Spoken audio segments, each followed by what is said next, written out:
Meus queridos, muito boa noite a todos.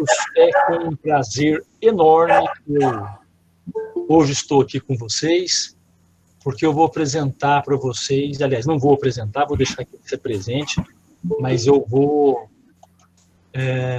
mediar, né, um encontro que para mim é de muito orgulho, para Factos é de muito orgulho, porque além de a gente ser amigo há muitos anos, né, Paulinho é um cara que tem trabalhado muito seriamente na questão dos círculos, ele vai explicar isso melhor para vocês, na questão da justiça restaurativa.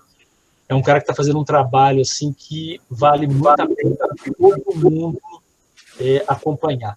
Vou pedir para todo mundo desligar o microfone, por favor, né? E eu acho que a gente precisa, mais do que nunca, né, estar ao lado de quem trabalha sério, né, de quem sabe o que está fazendo.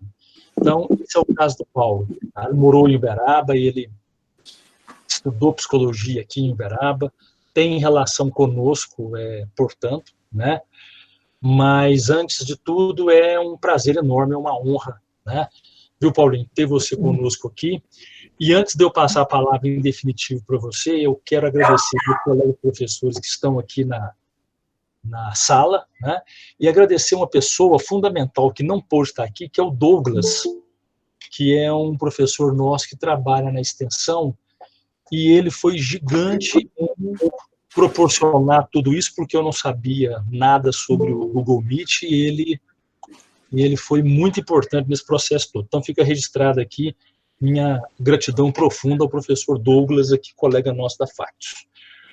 Paulo, a palavra é sua, tá bom? Eu quero te agradecer demais você ter aceitado esse convite de estar conosco aqui.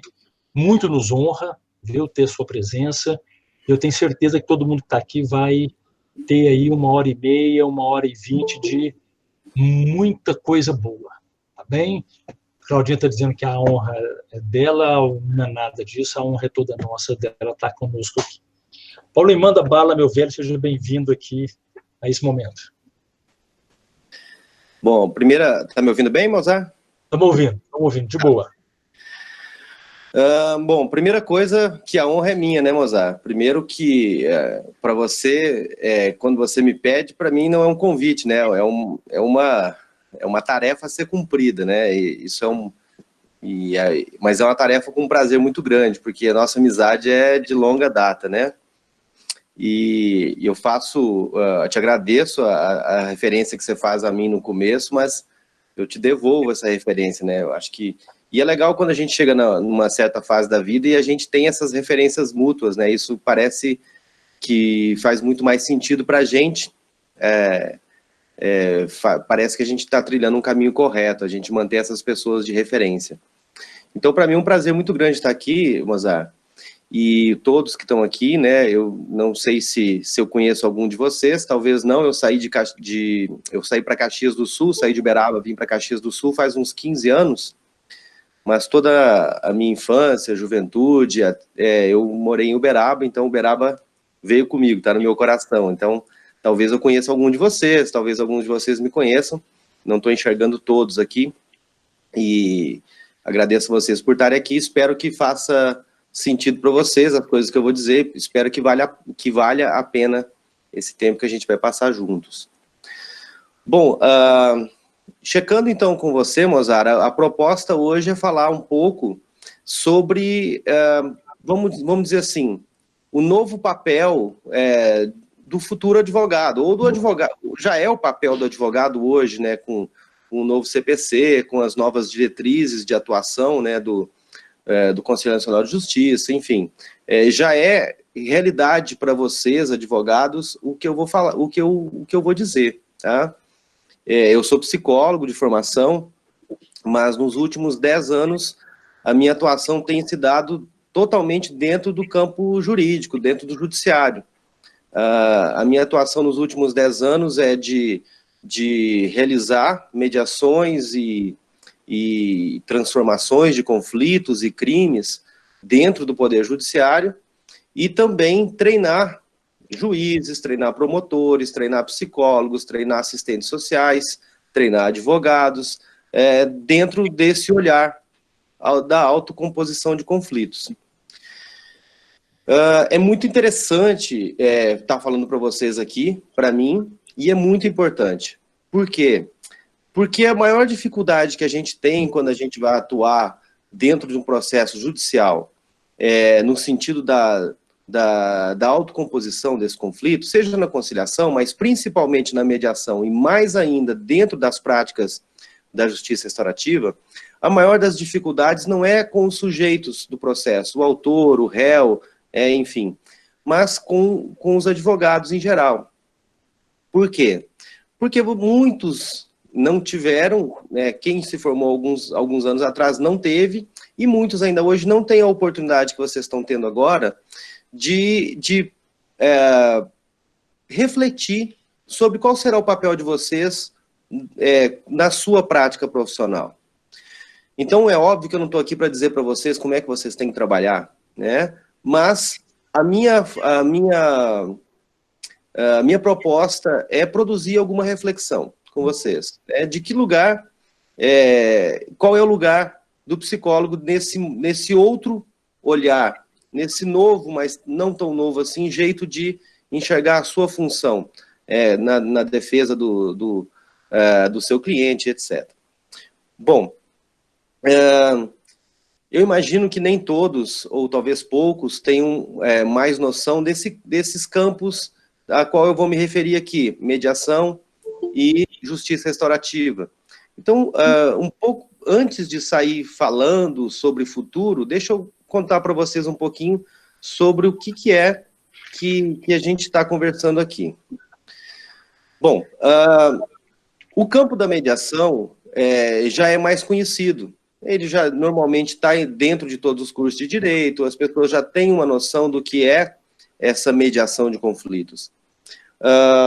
Uma coisa importante de dizer é que aquilo que a maioria das pessoas entende por mediação na verdade, apenas um modelo de mediação. O modelo de mediação mais utilizado, praticamente no mundo todo, mas a gente está falando do Brasil, é o modelo da mediação de Harvard. É um modelo baseado na teoria dos jogos, do John Nash. Essa teoria dos jogos vai procurar encontrar maneiras de que as pessoas possam, todos, numa demanda, num litígio judicial, encontrar um meio do caminho, né? Ou seja, o que a gente chama de um jogo ganha-ganha. Porque um processo tradicional, ou a gente também pode chamar de um processo de uma justiça retributiva, que é o que a gente chama desse processo tradicional de justiça que a gente tem no fórum, ele é um jogo ganha-perde. Ou, na maioria das vezes, perde-perde. Se vocês forem pegar as pesquisas de satisfação das pessoas que passam pelo sistema de justiça, das pessoas que têm algum processo seu em julgamento, que já foi julgado, a satisfação das pessoas com o processo pelo qual elas participaram e com o resultado desse processo é de pouco mais de 15%. E isso parece até um contrassenso. Porque, poxa, tem duas pessoas numa disputa judicial, num litígio. Uma pessoa ganha, outra perde. Então, a gente teria que ter, no mínimo, 50% de satisfação. Se a gente fosse olhar matematicamente, isso faria sentido. O que acontece? O que acontece é que, nesse processo judicial, as necessidades reais dos sujeitos não são olhadas, não são cuidadas, não há uma preocupação com isso. Então, o processo judicial é sobre o processo e não sobre as pessoas. E, via de regra, o advogado ele é instruído a lidar com o processo e não com pessoas. Essa é uma dificuldade gigante. Quando eu trabalho muito com advogados, né, nesses cursos, e eles vão dizer, olha, eu nunca, na minha formação, isso passou pela minha formação. Pensar nos sentimentos, nas emoções, nas necessidades dos sujeitos. A minha tarefa é ganhar o processo. Muitas vezes eu escuto isso no advogado. A reflexão que eu faço com eles, eu quero começar partindo dessa reflexão com vocês. Imagine a seguinte situação, que é uma situação muito comum. um litígio onde tenha duas partes que têm uma relação continuada. Você pode pensar numa separação judicial, você pode pensar numa separação, uma sociedade que está terminando, enfim, onde as pessoas têm uma relação, isso está terminando, e dentro dessa relação que termina, tem questões a serem decididas do próprio negócio em si, de bens, enfim, questões que eles não estão em acordo. Aí, vamos pensar que um desses dois sócios, vamos pensar numa empresa com dois sócios, que daqui a pouco entram em conflito por alguma questão e decidem separar essa sociedade. Essa é uma situação muito comum. Mais de 90% das empresas no Brasil são empresas familiares. Essa é uma situação muito comum. E daí você vai atender uma dessas pessoas. E você senta com ela e vai ouvir a demanda dela e vai pensar como que você pode atuar na defesa dela, dos direitos dela, para vencer esse processo. Então, vamos imaginar o desfecho disso. Imagine que no final da história você vença essa demanda, né? Você ganhe basicamente tudo que o teu cliente gostaria que você ganhasse nesse processo. Muito bem, você tem uma pessoa que, vamos dizer dessa maneira, te adora. Você ganhou o processo, você é o cara para essa pessoa. Do outro lado, você tem a pessoa que estava do outro lado do processo, que não é o teu cliente. Esse cara te odeia. Poxa, esse advogado aí poxa, ele acabou comigo, ele me destruiu. Pensem que você está numa cidade do tamanho de Uberaba, 400, 500 mil habitantes, né? A gente nunca sabe exatamente o número de pessoas. Quantas pessoas você conhece? O quanto essas pessoas conhecem sobre você? O quanto aquela pessoa pode falar mal de você, dizer que você não foi correto durante o processo, não foi justo. Você pode pensar, mas não é assim. Simplesmente lembre do que acontece com o Sérgio Moro. Pensem nisso. Daqui a pouco ele é o herói, daqui a pouco ele é o vilão, daqui a pouco ele é o herói de um, é o vilão de todos. As emoções, as percepções do sujeito sobre a atuação do outro, ela é muito frágil, ela muda muito facilmente. Então, no ideal, você ganhou o processo, você tem uma pessoa que acha que você fez tudo correto e outra não. Só que essas pesquisas de satisfação, como eu disse para você, já vão dizer que 17%, 15% das pessoas pensam que saiu do processo com 100% de satisfação. Então, o que mais acontece é que nem mesmo o teu cliente que você defendeu e você ganhou o processo fica satisfeito. Porque o juiz, na decisão dele, não deu 100% das coisas que ele queria. E ele vai colocar a culpa em quem? Normalmente, no advogado. Não é no juiz, não é no promotor, enfim, é no advogado. E nem no advogado, outra parte. É no advogado dele que não atuou da melhor forma. Ok. E aí você tem uma pessoa que te odeia, que é o cliente do outro advogado, e o que você defendeu não gosta tanto assim de você. Agora imagine a seguinte situação, você perdeu o processo. Então você tem outra parte que te odeia e o teu cliente também te odeia. E voltando, você mora numa cidade com 400, 500 mil habitantes, vocês sabem que na profissão de vocês, assim como é na nossa como psicólogo, o boca a boca é a maior propaganda que existe. E você sabe o poder que tem alguém que não está satisfeito com você para falar de você para tanta gente. Muito bem, essa é a atuação, vamos dizer assim, clássica, né? Do advogado no litígio, defende uma parte contra outra parte. Hoje já existem muitos advogados trabalhando com o que eles chamam de uma advocacia de autocomposição, uma advocacia restaurativa. Eu conheço pessoas que, inclusive, chamam a sua atuação de advocacia transformativa. Qual é o sentido disso? Eles vão buscar o sujeito, imagine a mesma cena que eu falei antes. Então, você tem dois sócios que estão se separando, um deles te procura para defender os interesses dele numa ação judicial que ele pensa em propor. E imagine que você possa pegar uma outra via e dizer assim, vamos tentar conversar com a outra parte? Não só no sentido da negociação, porque muitas vezes o escritório de advocacia faz uma negociação tentando evitar uma pré-conciliação, tentando evitar o processo judicial. Mas do que eu estou falando aqui é de sentar essas duas partes e ajudá-las a entender o porquê que elas não estão conseguindo resolver o conflito delas. E aí eu acredito que você pode perguntar, mas por que eu vou fazer isso? Vai dar muito trabalho. Bom, imagine que nessa situação, o teu trabalho surtindo efeito, você tem todos esses sujeitos satisfeitos com o teu trabalho.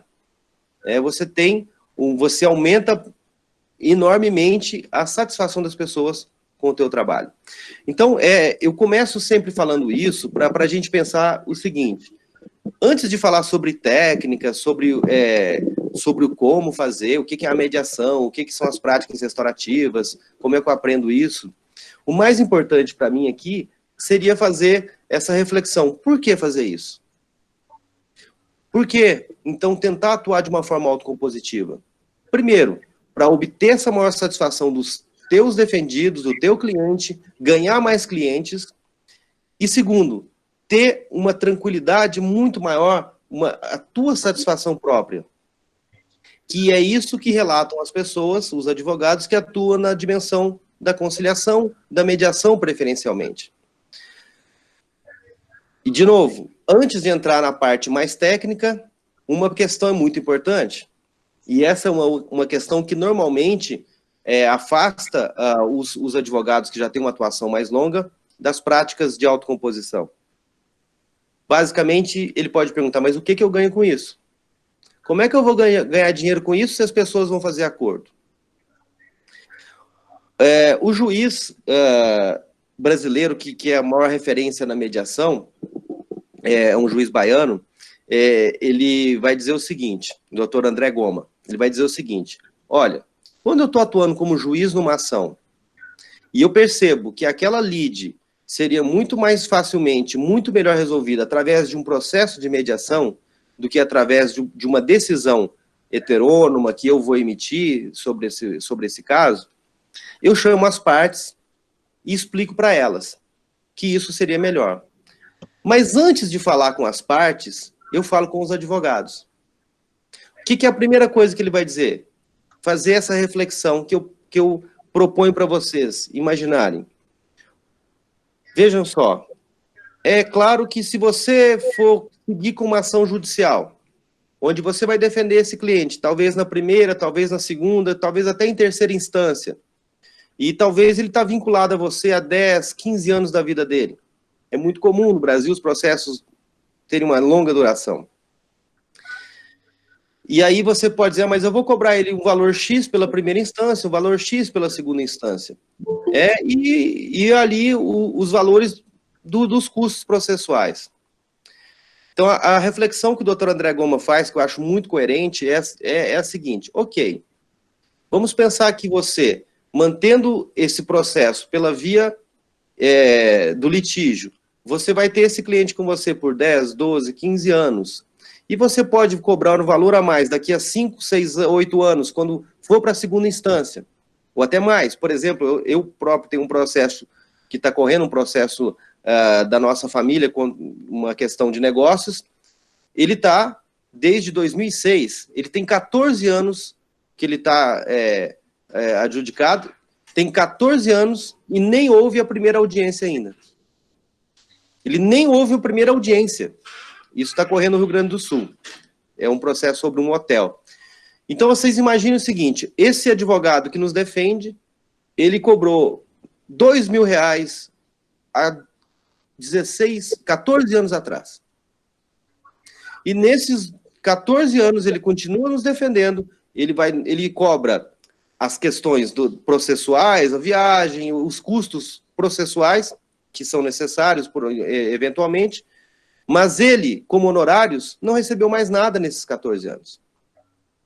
E aí o doutor André Goma faz essa reflexão com o advogado. Será que valeria a pena você cobrar um pouco menos para ir para o processo de mediação?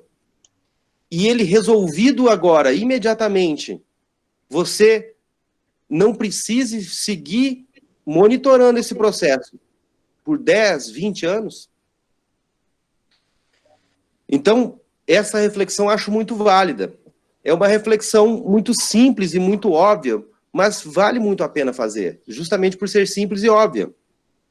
Então, talvez, e eu acredito que sim, vale a pena fazer uma negociação com o teu cliente, no sentido de que, havendo um processo de mediação, você possa cobrar um valor menor do que cobraria por um processo litigioso.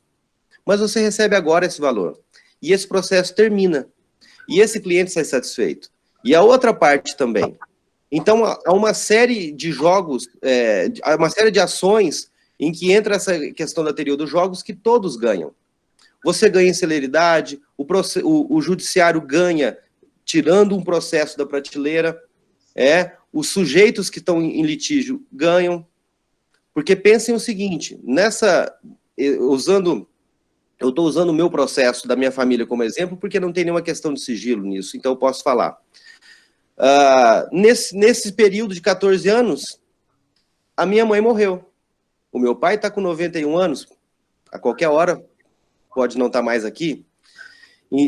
Da outra parte, que a outra parte é um tio, morreu. O filho desse meu tio, meu primo, morreu.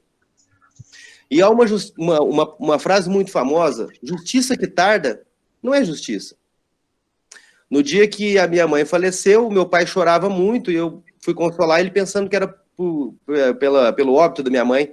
E ele falou, não, eu estou triste porque ela morreu e não viu aquele processo resolvido. Uma sensação profunda de insatisfação. Então, isso, eu imagino que não seja uma reflexão normal que vocês façam durante o curso de vocês, mas que eu sugiro que vocês façam.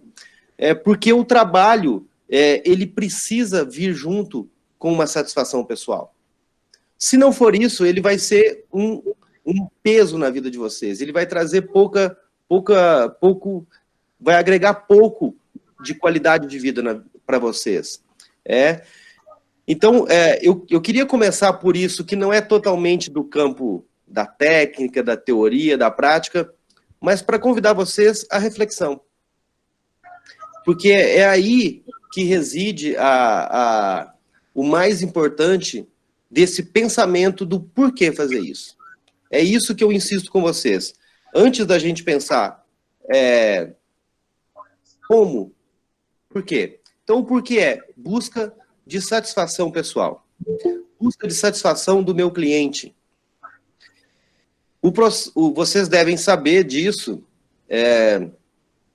No Brasil, existem mais faculdades e mais estudantes de direito do que todo o resto do mundo somado. Não sei se vocês sabem disso. Essa é uma informação, no mínimo, preocupante. Não só para quem está entrando no mercado de trabalho, não quero desanimar vocês, mas por escolhas que a gente está fazendo na nossa vida diária. Hoje se judicializa tudo. Eu atendi muitos casos, muitos, centenas de casos nesses anos, e muitos casos eram do Juizado Especial Criminal. E eram casos desse tipo que eu vou dizer para vocês. E tudo bem vocês rirem, porque é engraçado. Para quem não está na situação real. Mas não para as pessoas. Porque para elas é tão grave que pode até causar uma morte. Um dos casos que a gente atendeu, uma vizinha apertou a barriga do gato da outra com o alicate. Isso virou um processo judicial. O outro processo, duas vizinhas que já estavam há quase 10 anos em conflito, e toda vez que uma das vizinhas passava na frente da casa da outra, a vizinha chamava ela de bruxa, jogava sal grosso na calçada e lavava a calçada. Isso chegou a ameaça de morte, a agressões, e isso podia resultar num crime grave. Por que isso? Porque, para nós que estamos ouvindo essa história, a gente fala assim, mas que bobagem. Mas o sujeito está envolvido ali numa trajetória conflitiva que tem uma história longa. Aquela história, talvez nem eles lembrem o motivo. Um outro caso que eu atendi tinha 2 vizinhos que tinham 35 anos de conflitos. Vizinhos de lado de terreno. Eles tinham 17 processos judiciais um contra o outro. Quando o juiz encaminhou para nós, ele não sabia o que fazer. por qual processo ele começava. Quando eu começo a trabalhar com as pessoas, no sentido dessa mediação, né, não era uma mediação no sentido de Harvard, era um círculo restaurativo. Quando a gente volta lá na origem da questão, do problema, havia lá no início da relação deles uma relação amorosa que não ficou muito bem resolvida. E eles se mantiveram em conflito por 35 anos. Um fazia um processo contra o outro abriu o processo contra um, já eram 17 processos, e o juiz nunca ia conseguir resolver isso. O resultado dessa judicialização desse tipo de coisa. No Brasil, nós temos mais de 100 milhões de processos ativos. Somos mais ou menos 200 milhões de pessoas para 100 milhões de processos. Se tem que ter no mínimo 2 pessoas para fazer um processo, cada um de nós, é como se cada um de nós tivesse um processo. Quando é que vocês imaginam que isso vai poder dar certo? Nunca. Então, se você entra na profissão pensando, focando só no processo, só na atuação no litígio, vai ser muito complicado para você. Inclusive, pense na capacidade que você tem de monitorar centenas de processos ao mesmo tempo. Porque se os processos vão se acumulando, levando 10, 15, 20 anos ou mais, você tem que manter a atenção com esses processos. Eles vão se empilhando, eles vão se acumulando, inclusive na tua cabeça. E o teu cliente, para você é só um processo a mais, está arquivado. Mas para o cliente é a vida dele que está ali, e ele vai ficar te ligando, ele vai ficar te cobrando, ele vai ficar dizendo que você não é competente, etc. Então, optar por abraçar essa ideia da autocomposição de conflito, eu diria que é praticamente uma necessidade para o advogado hoje em dia. Não vai ser, daqui a poucos anos, já quase praticamente não é, uma opção, vai ser uma situação posta.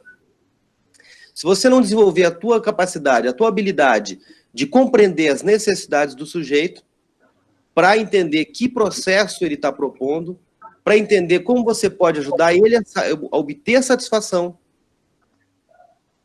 daqui a pouco vai ficar muito difícil para você exercer a profissão de advogado. Se você só ouvir a história dele pensando, como que eu posso ganhar essa ação, você está optando por um caminho longo, tortuoso e imprevisível. No processo de mediação, normalmente eu pergunto para as duas partes. E isso é muito interessante. Pergunto para uma parte. Se eu fosse te perguntar de 0 a 100, quantos por cento você acha que tem de razão sobre essa situação? Aí a pessoa normalmente diz 100%. Eu tenho a razão. E as pessoas estão sentadas na mesma mesa. Eu pergunto para a outra. Nesse processo, dentro dessa demanda, quantos por cento você crê que tem razão? O outro sujeito diz 100%. Aí um olha para o outro, parecendo desenho animado, e diz assim, mas o que está acontecendo aqui? E aí eu pergunto para eles, vocês acham que é possível você e você, os dois, terem 100% de razão? Não. E aí a gente pode começar a conversar. Porque fica óbvio para as pessoas que alguma coisa não vai fechar ali. E aí eu vou dizer para eles, olha, se vocês optarem, vocês podem optar pelo caminho do litígio, mas vocês saibam que o processo de vocês vai demorar a ser julgado e ninguém aqui pode garantir que vocês vencerão esse processo.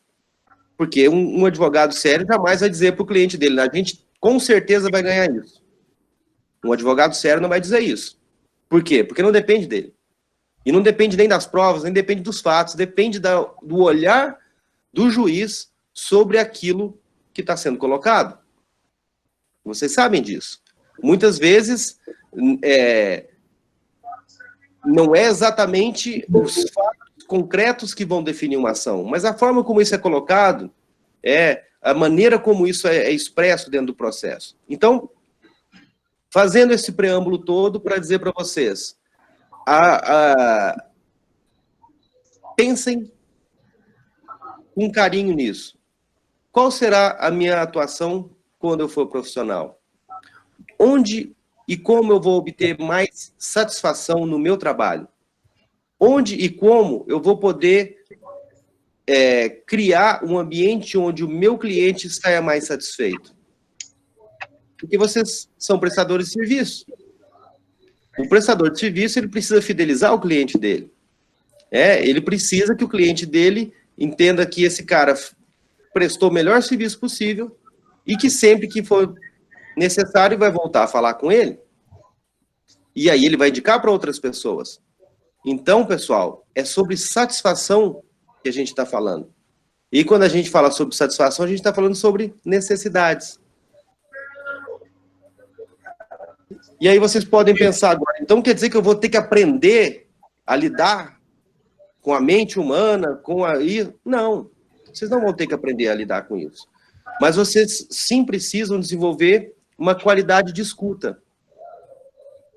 Eu me lembro de um processo que eu atuei como facilitador daquele processo de tentativa de mediação, e quando a gente chegou para o encontro, eu fui ler o processo, né, para deixar bem claro do que a gente estava tratando, e aí era uma moça que estava prestes a perder o poder familiar do filho dela, ia perder a guarda da criança, e aí quando eu leio o que estava escrito na petição do advogado, assinada por ela, dizia o seguinte, que ela abria mão da criança.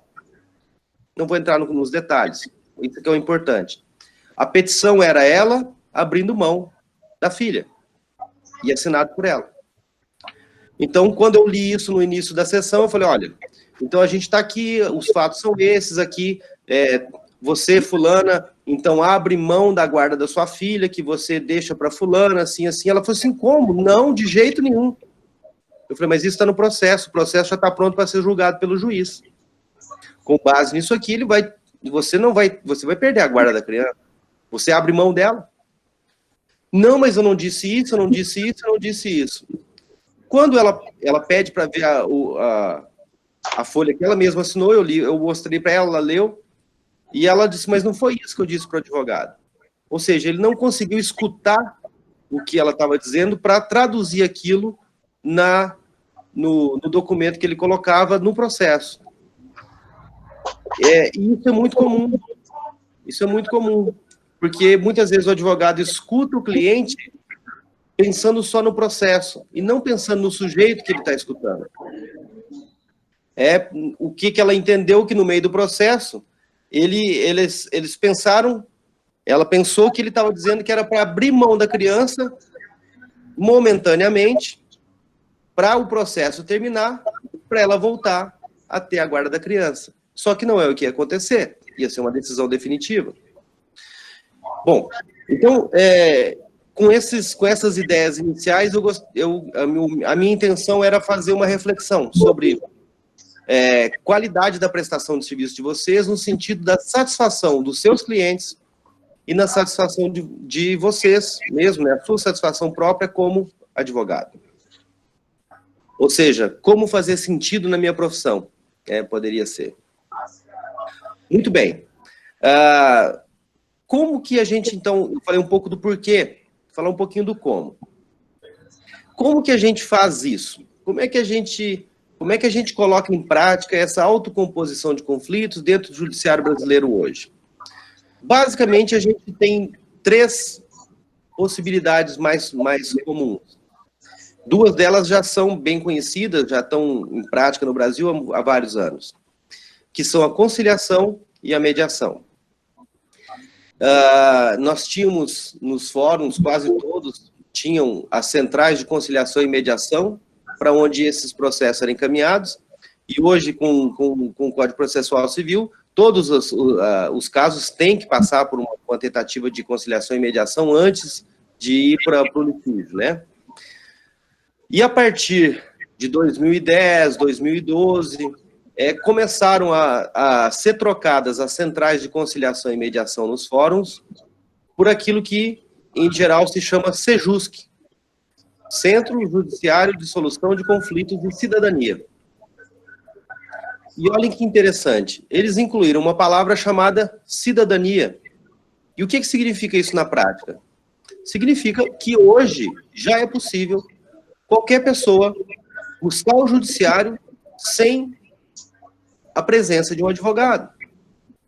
Ele pode buscar esse CEJUSC, esse Centro Judiciário de Solução e Conflitos e Cidadania, para que mediadores ou facilitadores dessas práticas restaurativas tentem mediar o conflito deles e resolver isso de forma extrajudicial. Se houver o acordo, isso é encaminhado para o juiz, que é o juiz coordenador desse SEJUSC, e ele homologa essa decisão como se fosse um processo normal. Então, já está à disposição das pessoas um fluxo de atendimento na justiça que independe da presença do advogado. Isso sempre é discutido ali, aqui. Há tentativas de criar uma legislação de que sempre seja necessária a presença de um mediador numa sessão, dos advogados na sessão de mediação, mas hoje isso ainda não é lei, não é regra. Hoje a regra é que não é necessária a presença do advogado nesse tipo de mediação. O advogado sempre é muito bem-vindo, ele é necessário, ele é importante, mas com essa ideia da inclusão nos SEJUSCs, dessa possibilidade, desse fluxo facilitado de acesso à justiça, é possível fazer isso. Bom, dentro do processo, então, você pode optar por uma transação ali através de uma negociação dentro de uma conciliação. O que é a conciliação? Eu vou simplificar isso, pessoal, não vou falar termos muito técnicos, não é muito a minha praia fazer dessa forma. Gosto de falar de uma maneira mais direta. A conciliação é basicamente uma negociação, uma sessão simples, rápida, sucinta, direta de negociação, onde o conciliador assume uma função muito ativa. Então, ele acaba sugerindo, ele acaba dando ideias, ele acaba propondo, e alguns conciliadores até mesmo meio que forçando um acordo. A ideia é que nessa sessão as pessoas possam construir uma solução autocompositiva, construindo um acordo, e esse acordo vai ser redigido ali na sessão, encaminhado para o juiz para homologar como uma decisão. Então, geralmente, as sessões de conciliação são muito rápidas, 5, 10, 15 minutos, inclusive porque tem um processo nisso que eu acho terrível, acho muito ruim, onde que em muitos lugares o conciliador recebe um valor de acordo com a quantidade de acordos que ele consegue. Ou seja, ele só recebe a sessão se ele conseguir um acordo. E aí, muitas vezes, o resultado disso qual é? O conciliador chega para as partes e fala, tem alguma chance de acordo? E as partes que chegam naquela hora, um com raiva do outro, né, sem condição de dialogar, vão dizer, não tem acordo. Que é o que geralmente acontece. Então, o conciliador já desiste daquele diálogo e passa adiante. Então, acaba que ele é pouco eficiente nesse sentido. As conciliações acabam acontecendo muito mais, e sendo mais eficientes, em mutirões. Não sei se vocês já participaram, já viram, mas, por exemplo, mutirões de negociação da Caixa Econômica Federal com os devedores da Caixa Econômica, com devedores das companhias elétricas, companhias telefônicas, bancos, etc. Esses grandes autarquias, etc., que prestam serviços ou concessionárias. Então, é muito comum haver mutirões de conciliação. E aí você pega lá 100, 200, 500 processos para serem decididos num dia, 2 dias ou numa semana. Ou às vezes mais processos ainda, que se acumularam e tal. Então vocês imaginem a qualidade desse diálogo que vai se dar. É muito rápido, é muito objetivo, tem acordo, não tem, se não tem, tchau, chama o próximo. O processo de mediação. No Brasil, existem algumas maneiras de mediação, alguns métodos e alguns objetivos. O mais conhecido deles é a mediação civil. Mediação civil, que é basicamente esse modelo de Harvard. É esse modelo que eu falei para vocês, que foi criado em Harvard, que é a ideia da teoria dos jogos, do ganha-ganha. Nesse modelo de mediação, o mediador, ele não é o papel dele sugerir soluções. ele não deve forçar uma solução através de um consenso, ele não deve forçar uma decisão das partes. Nesse modelo de mediação, o ideal é que os advogados participem, acompanhando as partes, mas dentro da sessão de mediação, os advogados falam muito pouco. As partes vão ter o protagonismo na sessão, tentando um acordo. Então, a grande tarefa do mediador é aprimorar a qualidade do diálogo entre as partes. E, para isso, ele vai usar uma série de ferramentas, uma série de estratégias que ele aprende nesses cursos de mediação para fazer com que as pessoas possam comunicar suas ideias de uma maneira mais objetiva, de uma maneira não ofensiva, de uma maneira não agressiva, de uma maneira que possa permitir as duas partes, a uma olhar para o outro e tentar buscar um acordo. Nesse processo, então, o grande objetivo é aprimorar a conversação, aprimorar o diálogo. Então, normalmente, se faz um encontro com as partes, com seus advogados, se faz um encontro individual com cada uma das partes, identificando os interesses de cada um, e aí volta para o encontro coletivo para que as pessoas construam alguma solução. Além desse modelo de mediação civil, existe, Brasil afora, o modelo de mediação familiar. Na mediação familiar, você envolve mais pessoas e geralmente são para dirimir litígios da ordem de processos de família. Separação judicial, definição de guarda, situações de inventários e coisas assim. Ou seja, onde tem mais pessoas envolvidas, o litígio não é puramente cível, mas tem questões mais relacionais presentes. Então, existe esse modelo de mediação familiar. A estrutura é muito parecida com essa mediação civil que eu falei para vocês. O mediador também não dá soluções, também não aponta saídas, e a grande função dele é ajudar as pessoas a conversarem melhor, aprimorar os processos dialógicos. Tá? E aí, é importante a presença do mediador, do advogado. Existem alguns lugares que tem uma mediação penal ou uma mediação criminal, onde você vai atuar em GECRIM ou em casos de crimes com adultos, ou também de crimes, ou seja, atos infracionais com adolescentes. São poucos os fóruns no Brasil que atuam assim. E existem vários outros modelos de mediação. Mediação narrativa, mediação transformativa, existe um sem número de modelos de mediação. Então, quando vocês ouvirem a palavra mediação, não pensem que é uma coisa só. É um grande número de ferramentas, de métodos, de práticas diferentes para colocar em prática a ideia de ajudar as pessoas a encontrar soluções através do diálogo. Basicamente é isso a mediação. O papel do mediador é ser um terceiro neutro e imparcial que vai ajudar as pessoas a aprimorar a conversação, o diálogo entre eles. Como eu disse para vocês, a partir de 2012, por aí, começaram a fazer parte dessas centrais de conciliação e mediação, que mudaram de nome para Sejusc, as práticas restaurativas. No Brasil, a gente tem a prática preponderante, que é utilizada em todo o Brasil, aí, aqui, vamos dizer assim, 90% dos lugares utilizam, são os Peacemaking Circles, círculos de construção de paz. Essa é a tradução literal de um método que vem do Canadá. Esse método que vem do Canadá, ele é adaptado para uso dentro do processo judicial das estratégias de diálogo dos povos aborígenes do norte da América do Norte, ou seja, os índios, como eles resolviam os conflitos deles.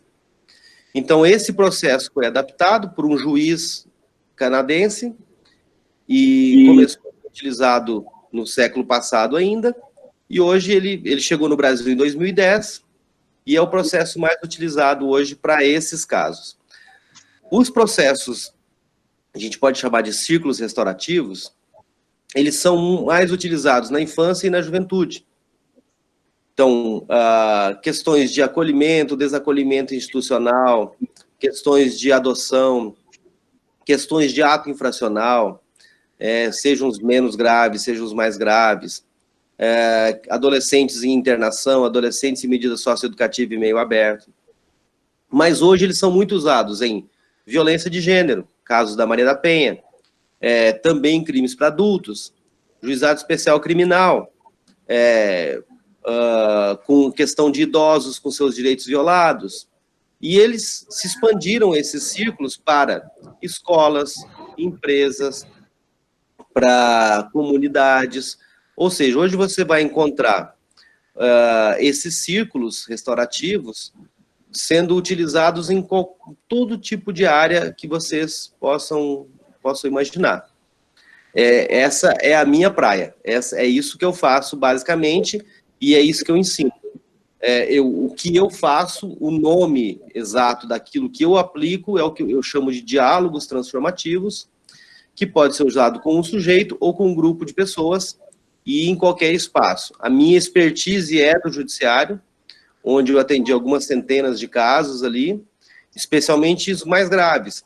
Então, a minha experiência maior é violência de gênero, abuso sexual, homicídio, latrocínio, crianças em acolhimento institucional e assim por diante. É daí que vem a minha maior experiência, é isso que eu mais fiz nesses anos todos. E eu atuei muito em casos de família, separação judicial, definição de guarda, esse tipo de coisa.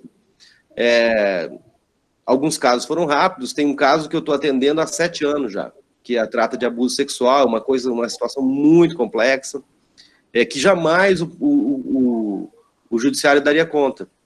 Então, basicamente, via de regra, é encaminhado hoje para a justiça restaurativa aqueles casos que o judiciário não está dando conta. Como esse que eu falei para vocês, 35 anos de conflito, 2 vizinhos, 17 processos. Qual processo o juiz vai julgar primeiro? Enquanto ele está pensando em julgar um, eles já estão entrando com outro processo lá, por mais uma coisa que seria muito mais facilmente resolvida entre eles. Bom, então basicamente é isso. O sistema que a gente vai chamar de justiça restaurativa é colocado em prática com esses círculos, ou com conferências, com mediação vítima-ofensor, algumas estruturas distintas que a gente chama de práticas restaurativas. Mas, basicamente, são essas as possibilidades que você vai encontrar no Sejusc, que é onde se dão as mediações, conciliações e essas práticas restaurativas. Recentemente, inclusive começando aí em Uberaba, o ano passado, foi o ano passado? Sim, o ano passado eu estive em Uberaba, dei um curso para a Justiça Federal daí, para usar esses círculos dentro da esfera federal. Isso é uma quebra de paradigma, é um novo paradigma, que é aplicar esses encontros até mesmo onde não tem uma vítima clara, uma única vítima objetiva. O que a Justiça Federal lida? Evasão de divisas, tráfico de drogas, tráfico de cigarro, crimes contra o meio ambiente, crimes cibernéticos e coisas assim, onde geralmente não tem uma única vítima. É diferente de uma tentativa de homicídio, que a gente vai saber quem tentou e quem foi a vítima.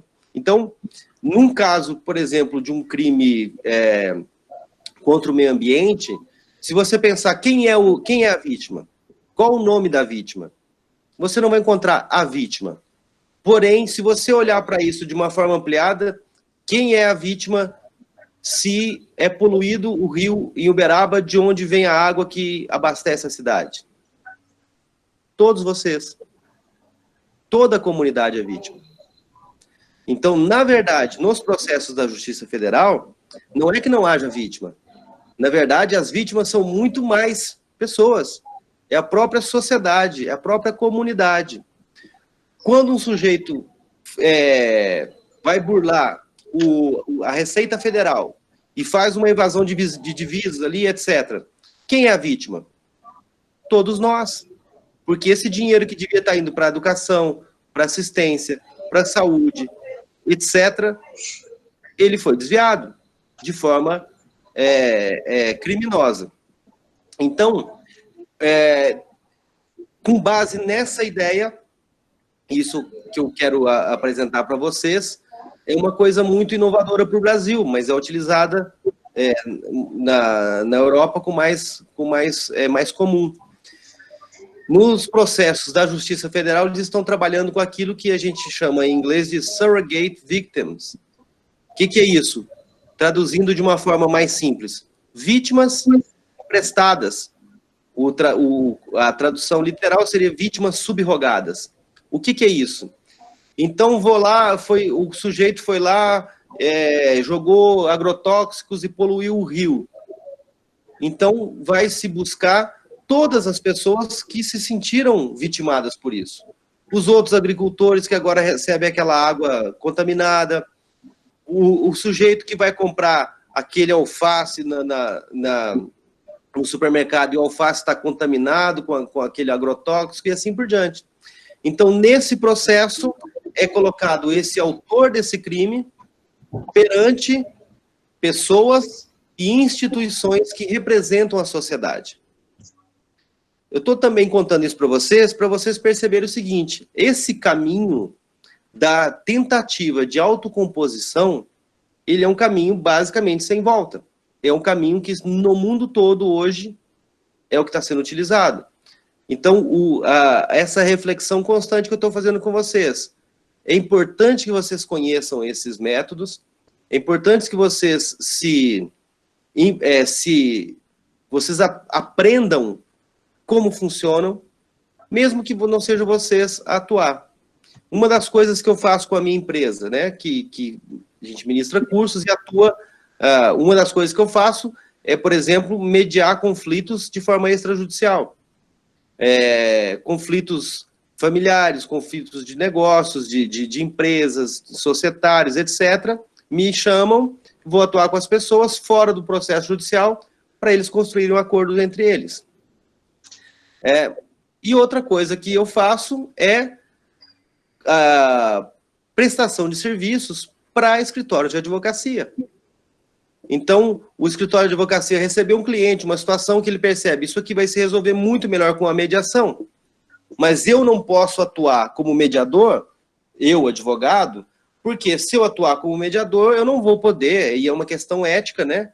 Eu vou poder atuar no processo litigioso defendendo ele. Porque dentro do processo de mediação, eu coloco as pessoas que estão em conflito juntas, elas vão dizer coisas que não diriam no processo. E você, obviamente, vai assinar um termo de confidencialidade, todas as partes assinarão um termo de confidencialidade, onde tudo que acontece dentro do processo de mediação, tudo que é dito, não pode ser usado no processo que está correndo.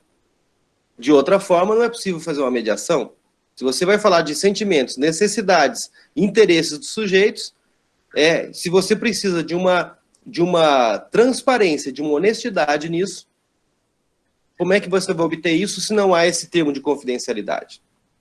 Ok? Então, o que é interessante? Que o advogado que vá propor a mediação, a autocomposição, não seja o mesmo advogado que vai entrar com o litígio. Qual que é uma saída mais simples, então? Você delegar isso para um terceiro. E aí toda uma questão ética que ainda é muito novo, se discute isso, que é a seguinte: o escritório de advocacia pode ter um mediador? O escritório de advocacia pode ter uma sociedade, uma conexão escrita, concreta, num contrato com uma equipe de mediação? Ou não? Isso está em discussão. Eu, particularmente, não vejo problema que um escritório de advocacia tenha uma parceria para onde ele encaminha esses casos. O que não pode é o advogado que vai ser, se for necessário fazer o litígio, fazer o processo tradicional, se ele vai ser o litigante, ele não pode participar da mediação. Isso é uma questão que pode ser resolvida de uma forma até mais simples, porque é uma questão ética. Então, basicamente, essas são eu falei um pouco para vocês do porquê fazer isso, né, do porquê que eu acredito que seja extremamente importante para o sujeito que está se capacitando, né, está se formando como advogado, para exercer a sua função, o quanto é importante ele se capacitar, se habilitar também na compreensão e, quem sabe, seria interessante, na condução dos processos de conciliação, mediação e desses círculos restaurativos, né? Então, falei desse porquê e falei um pouco também do como. Como que se procede para uma conciliação, como que se procede para uma mediação e como que se procede para um círculo restaurativo, que geralmente são os casos mais complexos. Tá? Eu não sei, Mozart, se você pensou em disponibilizar que eles façam perguntas, se quer que eu vou seguindo, talvez aí, nessa altura algumas pessoas queiram fazer alguma pergunta, eu estou aqui à disposição, como você achar que funciona melhor, que talvez seja um pouco chato as pessoas ficarem me ouvindo aqui por um tempão, entendeu? Eu acho que agora, diante de tudo que você expôs, né, seria interessante, se o grupo quiser participar fazendo perguntas, a gente pode, já apareceu uma aqui da Selma, né? A gente que pode fazer pelo chat, né? E você vai respondendo, e porque nós temos uma questão prática que é às 8h30, 8h35 nós temos que fechar a sala. Porque alguns alunos, inclusive, podem ter outra aula, né? Então eles precisam ir para um outro ambiente. Então vamos combinar isso, turma. Vocês vão fazendo perguntas aqui pelo chat, eu vou acompanhando, tá? A Selma já fez, né? Ela é aluna do 9º. Inclusive, isso seria muito interessante, pessoal. Se vocês não fazerem a pergunta, coloquem para mim que o período que estão, porque como tem muita gente aqui que não são meus alunos, nem todo mundo eu vou lembrar. A Selma, salvo engano meu, ela é do 9º período matutino. Tá? Eu acho que é isso. E vocês, por favor, escrevam aqui na pergunta. A Selma você lê a pergunta dela, Paulinho, é isso? Você Sim. tem acesso? Ótimo. Como você avalia a interdisciplinaridade no processo de mediação? Eu achei ótimo, Selma. Obrigado pela pergunta. É importante, sim. Olha só, isso também hoje não tem uma regra escrita, tá? Inclusive, a estrutura que se tem hoje é a seguinte, entre aspas, qualquer um pode ser um mediador. Qualquer um pode, com um curso superior, pode fazer um curso de mediação que o CNJ oferece gratuitamente, e o sujeito vai ser voluntário nesse processo. Nós temos uma discussão muito grande, que é a seguinte, poxa, você exigir uma alta competência do sujeito na execução do seu trabalho como mediador e não pagar por isso, parece que há um contrassenso aí. E o que acontece na prática é que as pessoas começam a atuar como mediadores por um certo tempo e vão embora. Alguns tribunais começam a pagar meio timidamente, mas ainda carece de uma maior valorização do trabalho do mediador. Dentro dessa ideia, o CNJ, você tendo um curso superior, você pode fazer um curso de mediação e se colocar à disposição. Eu vou dizer, então, a minha opinião, porque você pediu a minha avaliação sobre isso. Eu acho fundamental que um dos dois, porque a gente vai falar aqui da mediação civil, que é a mais comum, tá? Na mediação civil, o padrão é ter uma dupla de mediadores. E eu vou dizer, eu sou psicólogo, no tempo que eu fiquei atuando dentro do fórum, eu acabei aprendendo bastante sobre as questões judiciais, as questões jurídicas, etc. Mas eu sou psicólogo. Eu não sei, não tenho a obrigação de saber, e vou ser sincero para vocês, eu não tenho condições nem interesse de realmente saber tudo sobre direito, porque senão eu faria uma faculdade de direito. Eu tenho que me especializar na minha área. Então, eu nunca conduzi uma mediação sem que tivesse comigo um advogado. Eu acho fundamental um advogado ser parte da dupla de mediadores. Não porque ele precisa saber o que fazer, mas ele precisa saber como conduzir, até em termos das perguntas que ele vai colocar. Se ele não entende aquele contexto, é complicado. E se ele não entende, na hora das pessoas redigirem um acordo, até mesmo os termos jurídicos corretos, Muitas vezes, uma das tarefas do mediador é perceber, avaliar, cuidar para que os acordos construídos respeitem a lei. E quem é que sabe se a lei está sendo cumprida nesse sentido? As partes, ou eu que sou psicólogo, ou um advogado? Então, para mim, a presença, uma das duas pessoas na dupla deveria ser um advogado. A segunda pessoa, eu vou agora defender a minha parte. Eu acho que deveria ser um psicólogo. Por quê? Porque no processo de mediação, nós vamos lidar muito com sentimentos, com emoções, com necessidades, com, sendo um pouco mais técnico, mecanismos de defesa do ego, transferência contra transferência e etc. Coisas que vocês não precisam entender, mas que vão estar em função quando você está dialogando com o sujeito, tentando encontrar soluções. Então, essa dupla, alguém que entende bem do processo, do rito processual, das leis, e alguém que entende bem do sujeito, do humano e da comunicação entre as pessoas, seria fantástico ter uma dupla, um advogado e um psicólogo. Nunca, jamais, em tempo algum, o Conselho Nacional de Justiça vai dizer isso. Porque é óbvio que isso limitaria profundamente o número Tchau, Cláudia. O número de pessoas disponíveis. Obrigado, um abraço. O grupo de pessoas disponíveis a serem mediadores. Mas essa é a minha opinião. Para a gente prestar o melhor serviço possível, a dupla, na minha cabeça, seria um advogado e um psicólogo. Um advogado, uma psicóloga, enfim. Não sei se tem mais alguma pergunta. Paulinho, enquanto alguém pensa uma pergunta aí, eu queria que você traçasse um paralelo de tudo que você falou com a questão no Brasil que me preocupa muito, que é a nossa população carcerária. Certo. Nós temos uma das maiores populações carcerárias do mundo, né? Muito se diz que nós tínhamos que ter leis mais rígidas, prender mais, o senso comum, né? E, no entanto, o que a gente vê é isso, nós temos uma população carcerária enorme, né?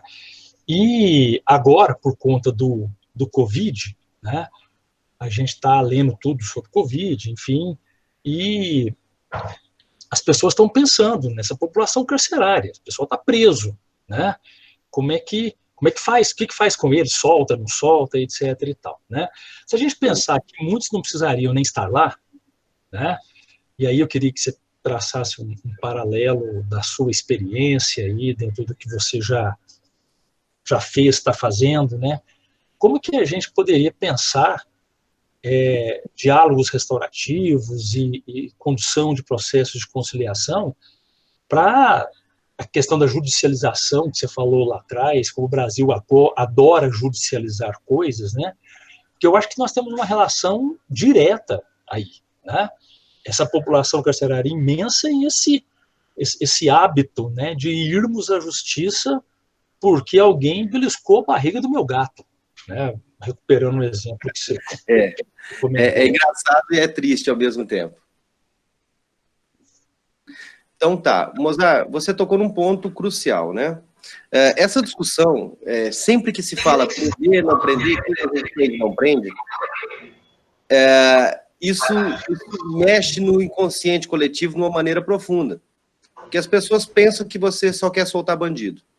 Mas eu vou dizer para vocês simplesmente o seguinte: qual é a função da pena? Qual é a função da punição? Qual é a função da prisão? A função social? Ressocializar o sujeito. Nossas prisões, eu não sei se alguém aqui já visitou prisões, eu dei um curso dentro do Presídio Central de Porto Alegre com quase 5.000 presidiários. É o inferno na Terra. E você pode até pensar o seguinte: bom, como disse um famoso político nosso, é só não roubar que você não vai falar. Alguém está com... Acho que é o microfone bem alto. Aí de alguém que está com o microfone aberto, de fechar, por favor. Você pode até pensar isso. É só não matar, é só não roubar que não vai para a prisão. Ok. É bem objetiva essa percepção. Mas a questão é a seguinte. Esse sujeito, no Brasil, pelo nosso ordenamento jurídico, não existe pena de morte. Ele vai sair. O que você imagina que seria melhor para a sociedade? Você mandar o sujeito, é uma punição, ele vai para uma prisão, mas que nesse processo ele possa modificar sua percepção de si mesmo e modificar sua percepção do seu lugar na sociedade e sair de lá mais adequado a uma vida em sociedade? Porque não é isso que as nossas prisões fazem hoje. Então, a gente judicializa demais, a gente prende desnecessariamente demais e a gente acaba não prendendo quem deveria ser preso demais também. Então, o que acaba é que as populações carcerárias, acho que a nossa é a terceira população carcerária do mundo, e em termos de segurança para a sociedade, não está revertendo em segurança. O sujeito sai da prisão se sentindo vítima da sociedade, se sentindo vítima do processo, e ele sai dali sem nenhuma ideia de ressocialização. Então, um grande lugar para aplicação dos círculos, das práticas restaurativas, é dentro da prisão. Eu não tenho tempo aqui para falar para vocês de uma pesquisa, eu vou escrever no chat aqui, para vocês, quem tiver interesse, buscar essa informação, porque é extremamente interessante, de Daniel Razel, tá? Um neurocientista, e vocês podem procurar no YouTube, chama Neurociência da Justiça Restaurativa. Tem traduzido lá. Vocês procurem isso e entendam o que eu estou falando aqui, com profundidade ele vai explicar, que é o seguinte: quando você usa esses círculos restaurativos, esses encontros de vítimas com o agressor, e eles vão conversar sobre os danos reais cometidos contra o sujeito e não contra o Estado, esse sujeito desenvolve empatia. Esse é um processo que acontece dentro das amígdalas, dentro do cérebro do sujeito, e ele pode aprender a empatia, mesmo com sociopatas violentos. Então, imaginem que pode acontecer com as pessoas que não são sociopatas, que têm um funcionamento cerebral mais adequado, mais tranquilo em termos de processos empáticos. Então, o que ele sugere? Que durante o processo da prisão, os sujeitos passem por esses círculos restaurativos para se darem conta dos danos que cometeram, para que possam assumir a responsabilidade sobre isso e, assim, de verdade, ressocializar. E ele diz o seguinte: a gente pega as pessoas com a amígdala mais prejudicada, a amígdala do cérebro, não aquela da garganta, né? Essa amígdala dentro do cérebro, nós temos duas, uma de cada hemisfério. A amígdala que funciona pior é o sujeito que comete o crime mais grave, ou seja, a pessoa que menos consegue ter empatia, e a gente pega ele, separa da sociedade totalmente e espera que ele desenvolva empatia para se ressocializar e voltar para a sociedade. Nunca vai dar certo. Então, a prisão é necessária. Eu não sou abolicionista penal, não acho que não deva existir o processo criminal e a sanção penal. Ela é importante, ela dá segurança para a sociedade e às vezes para o próprio sujeito. Mas é preciso que durante o processo, a pessoa, durante o processo da prisão, né, durante o período que ela está lá, ela se, de verdade, responsabilize pelo que ela fez. Por que isso é importante, gente? Só para diferenciar bastante. O sistema tradicional de justiça ele é feito para dar contas ao Estado, à sociedade.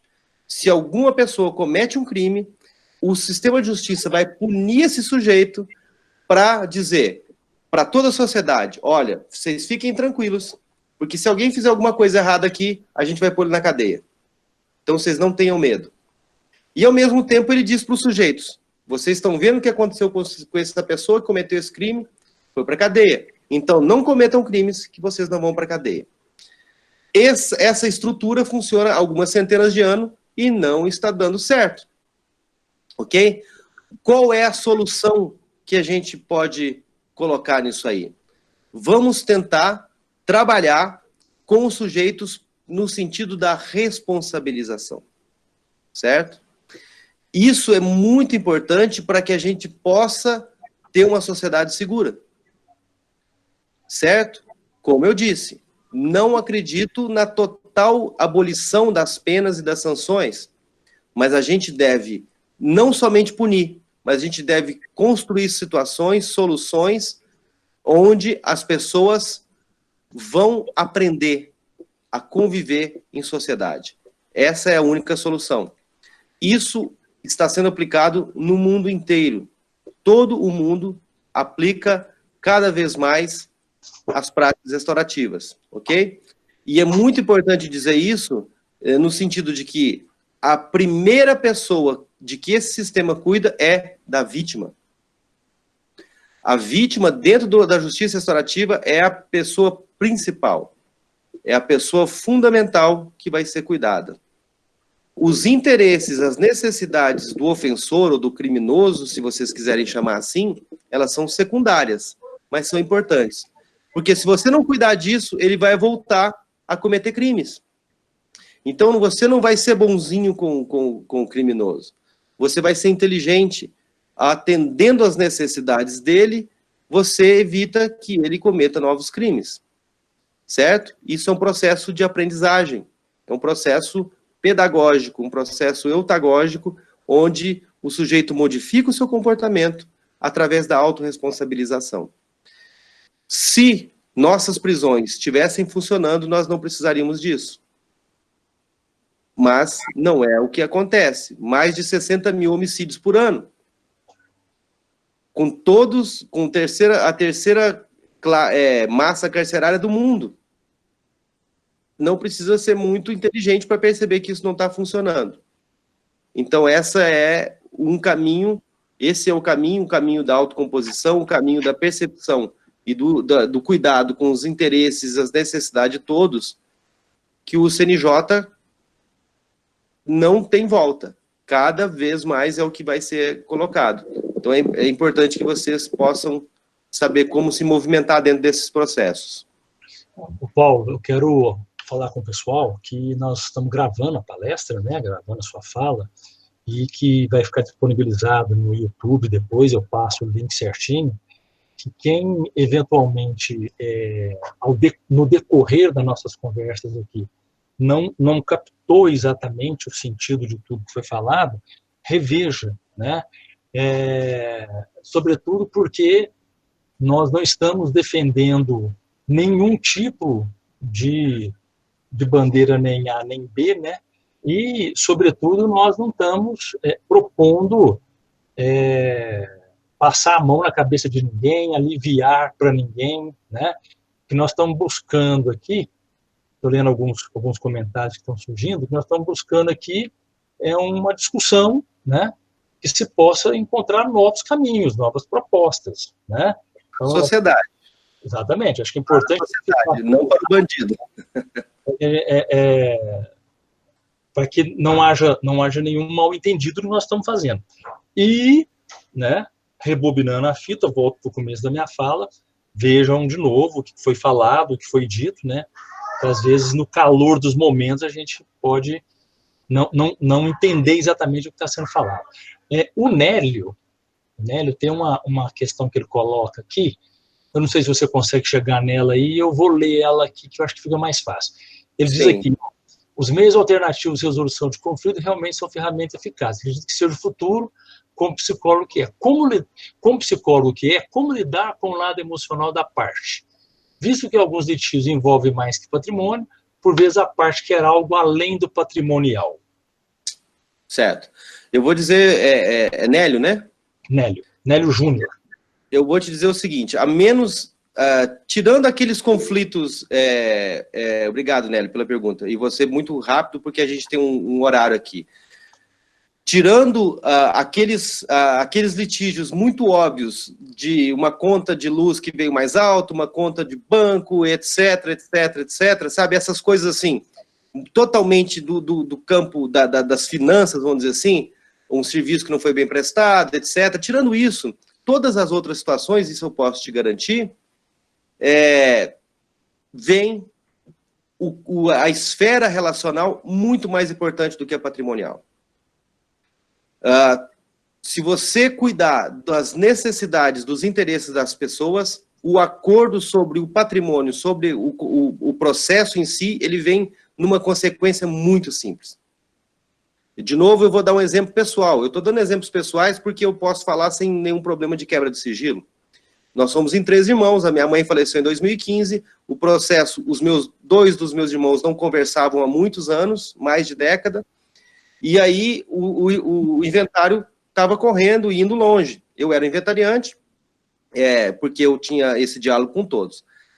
Em determinado momento, em 2018, eu falei, olha, já tinha 3 anos, quase 4 anos, falei, não dá. Vamos fazer uma conversa, vamos mediar esse conflito? Contratei uma pessoa que foi fazer a mediação. Em 2 rodadas de conversa, de 3 horas cada uma, um total de 6 horas de conversa, o processo resolveu. As primeiras 3 horas de conversa não trataram de nada sobre bens, sobre imóveis, sobre patrimônio. Nós falamos sobre nós, sobre nossa relação. Os 2 irmãos voltaram a conversar, se beijaram, se abraçaram, coisa que há décadas não acontecia. No dia seguinte, a gente voltou e fez um acordo sobre tudo. Em 2 rodadas de conversa. Nas relações continuadas, vocês podem colocar isso como regra. As relações são mais importantes do que o patrimônio. Os conflitos se dão por conta das relações e não por conta do patrimônio. E eu poderia, não temos mais tempo agora, mas eu poderia contar um monte de casos que eu atendi na esfera do processo civil, etc., que as questões eram entre eles. Entre eles. Não era se era tanto de dinheiro para um ou para outro. Eu atendi uma mediação rápida, eu vou falar isso bem rapidamente. No final do ano passado, eu tive uma sessão de 9 horas de mediação. 2 irmãos. Eles falaram da infância deles, eles estão na faixa dos 60 anos, tá? Eles têm 9 empresas e etc. Os pais estão com processo de Alzheimer, etc. E eles estavam definindo a questão negocial do negócio, a questão societária estava resolvida. O problema, sabe qual era? Eles foram falar de uma férias que eles passaram na praia, quando a mãe falou isso para um e não falou para outro e tal. De 40 anos atrás. Era isso que trancava a relação deles. Entende? Então, se você tiver um processo, uma prática, uma ferramenta que dê conta disso, você vai conseguir fazer isso. Eu não estou aqui para fazer propaganda minha, mas é isso que a gente faz na nossa equipe. A gente faz isso e a gente ensina a fazer isso. Como conduzir esse diálogo, mesmo não sendo psicólogo, para que as pessoas possam falar das suas emoções, dos seus sentimentos, de forma resolutiva. Isso pode se aprender. Você pode aprender a escutar além do que o sujeito está te dizendo. Você pode aprender a escutar os sentimentos, as necessidades dele. E você pode ajudar ele a perceber o que ele realmente precisa dentro desse processo. Vocês imaginam o dinheiro que eles me pagaram para fazer essa mediação não é nada, mas nada do que eles teriam pago por um processo longo, tortuoso e terrível. Porque o processo traz o pior de tudo para dentro do processo e as pessoas ficam cada vez mais afastadas, cada vez a relação pior. E são irmãos. Então, sim, as relações são mais importantes do que o patrimônio. Podem ter certeza disso. É ali que se resolve o problema. Não é pelo patrimônio. O patrimônio é uma consequência da relação aprimorada. Mozart, eu estou e a hora que tu disser assim, acabou, eu estou por ti. É com pesar, né, que a gente vai terminar, mas nós combinamos esse horário, então muita gente confiou que nesse momento eles iriam poder ir para outros ambientes. Mas eu quero te agradecer muito, né? Quero agradecer demais todo mundo que participou, que ouviu, porque ouvir é uma forma muito importante de participar. O pessoal que fez perguntas aqui, algumas ficaram sem respostas, mas eu combinei aqui, Paulinho, que essas perguntas a gente encaminha para você e depois a gente pensa num esquema de fazer chegar nas pessoas aqui, tá certo? O Jorge, que é o nosso diretor-geral, chegou aqui agora também, fez questão de dar um pulinho aqui para cumprimentar você. Então é isso, eu fico muito feliz porque eu penso que foi um início de uma proposta, né, uma conversa inicial. Muitos aqui estão indo para o mercado de trabalho agora, tem alunos do 9º período, 10º período aqui, tem o pessoal que está entrando agora também, tem gente que está no meio do curso. É uma proposta, né? É uma discussão, ninguém aqui falou ninguém usou o tom do certo e do errado, né? Ninguém está dizendo aqui, ó, é assim que faz, né? O Pinti fez uma observação muito bacana, o professor Fábio Pinti fez uma observação muito bacana ali no chat, sobre a questão do dar as mãos, né? As áreas darem as mãos no intuito de solucionar problemas, né? Tentar solucionar problemas. Então, que é muito bacana na sua fala, eu acredito, é isso, né? Vamos abrir a nossa mente para propostas, né? Porque o modelo tradicional que a gente está usando pode não mais responder aquilo que a gente precisa, né? Eu acho que só de pensar isso já denota nobreza por parte daquele que pensa, né? Então, obrigado do fundo do coração, você como sempre, muito generoso, e um abraço enorme aí a todos, e 30 segundos aí para você fazer suas considerações finais, por favor. Mozart, só te agradeço a vocês que ficaram aqui numa hora dessa, até esse horário aqui, escutando. É chato ficar só ouvindo, gostaria que fosse mais participativo, mas um primeiro momento, só para vocês terem uma ideia. Eu coloquei ali no chat o Instagram da Diálogos Transformativos, né, onde a gente está cada vez mais passando mais informações sobre isso, e também o meu próprio Instagram, que aí eu fico à disposição de vocês. Vocês podem, perguntas específicas, dúvidas específicas, fiquem bem à vontade, podem me encaminhar por ali. Tem ali o @diálogos_transformativos ou Paulo H. Moratelli. É fácil de me encontrar ali e vai ser um prazer responder vocês. Mozart, muito, muito grato pelo convite, é um prazer para mim e estou à sua disposição, meu querido. O que você precisar de mim é só mandar, você não me pede, você manda. Eita, nós. Bom, um abraço a todos vocês, pelo carinho que vocês me receberam, pelas perguntas, pela participação. Muito obrigado a vocês. Bom, pessoal, muito obrigado a todos também. Então, beijo enorme no coração de todo mundo.